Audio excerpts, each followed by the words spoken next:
All right, so today we're going to talk about the second part of Marx's alienated labor. So in the first video, we talked about this antagonism between the bourgeoisie and the proletariat, or the upper class and the working class, and how the worker just doesn't really have any time to exist outside of work.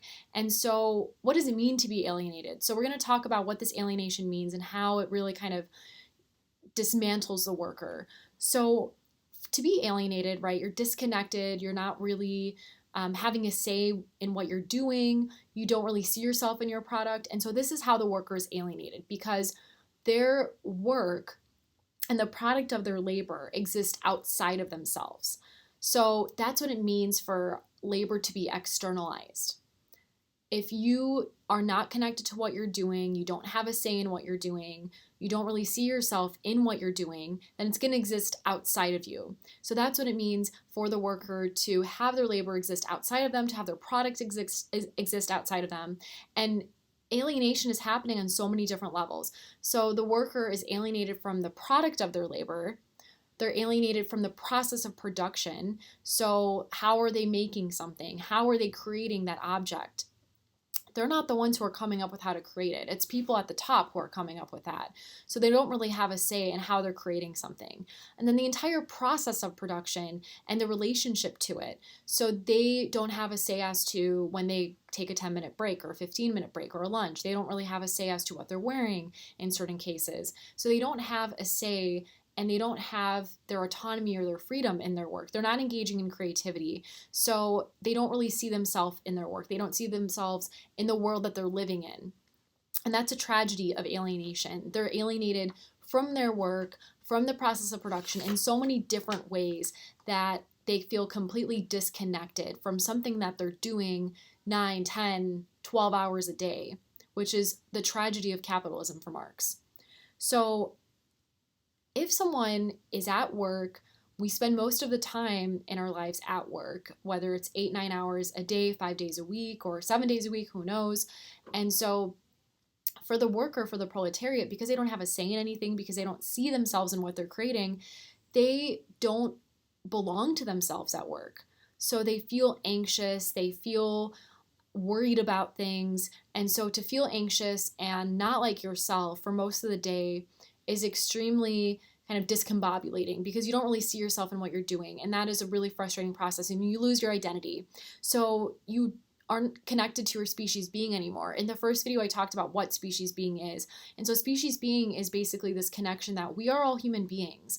But instead of seeing yourself as a human being, instead of having that free, conscious, creative activity that makes us so special and unique and amazing, that's not really cultivated in capitalism for people. And so instead we become these kind of drone robot machines who are just trying to make money. And we end up losing that connection to ourselves, to our species being. We see other people as hostile competitors instead of people who are engaged in the struggle with us. So we see other people as, oh, they're taking my jobs, or, oh, they're making more money than me, or they're trying to make my wage lower, instead of thinking, oh, we are in this together. We are the proletariat. We have solidarity and power in numbers. So we're disconnected from the labor, the object of our labor, from other people, from ourselves, and we are losing that free conscious activity. Right? That's what is so powerful for us as human beings and so liberating, but we don't get to express that. We don't get to cultivate that. Specifically, the proletariat doesn't get to within alienated labor, and the bourgeoisie also doesn't get to, but it's a lot less of an intense process. So if we don't belong to ourselves, or the proletariat doesn't belong to themselves at work, well, then who do they belong to? Obviously, the landowner, the bourgeoisie, the capitalist, the boss.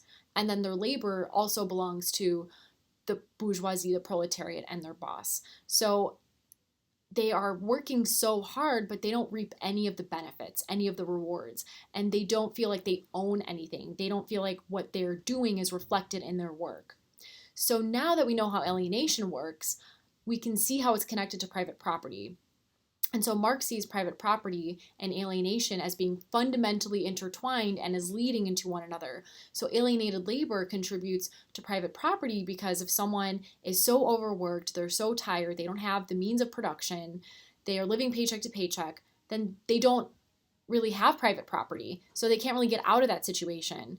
And the people who do have private property, right, they are allowed to basically exploit and use the labor of people who don't have private property, who don't have wealth, who don't have inheritance. And so that is how it's a vicious cycle, how alienated labor contributes to private property, and then how private property contributes to alienated labor. So there have been different proposals that have been made that where people have said, well, why don't we just increase the wage? Increase the minimum wage. It'll be better for people, right? They'll be able to maybe spend a little bit more money and just live their lives. But unfortunately, that doesn't really help things in a fundamental way because they still are exploited by someone else. They still don't really get to reap the rewards of their work. It's someone else who still gets to do that. Yeah, they get paid a little bit more, but that's putting a band-aid over the situation. So that's been more of the kind of democratic reformist perspective. The anarchists had said, well, why don't you just make everyone make the same amount of money? Now, this is typically what people think of as socialism and communism. Oh, everyone's going to make the same, and I'm going to work hard, and this person's going to be lazy, so forget it. I don't want to do this. Well, that's not really what communism and socialism are meant to be. Marx was against giving everyone an equal wage because he says that it will lead the state to be this abstract capitalist exploiter bourgeoisie who's exploiting everyone. So instead of having people up here exploiting people down here, you have everyone here and then the state or the government exploiting everyone. And so that doesn't really change or transform the relationship between alienation and private property. So no one's going to be happy doing that, which is why we have to completely undo that relationship between alienation and private property and dismantle private property because that feeds into so many of these problems that people are having. And this is what Marx then explores in the Communist Manifesto. So how can we abolish private property and restore dignity and character and freedom to a majority of the population? Because Marx believes that the proletariat, and factually, they are a majority of our population. And so it's a bourgeoisie who's up here, and they have a lot to lose when the people down here revolt and say, you know what, we're not going to do this anymore. The whole structure of society will fall. And so that's what the Communist Manifesto then explores.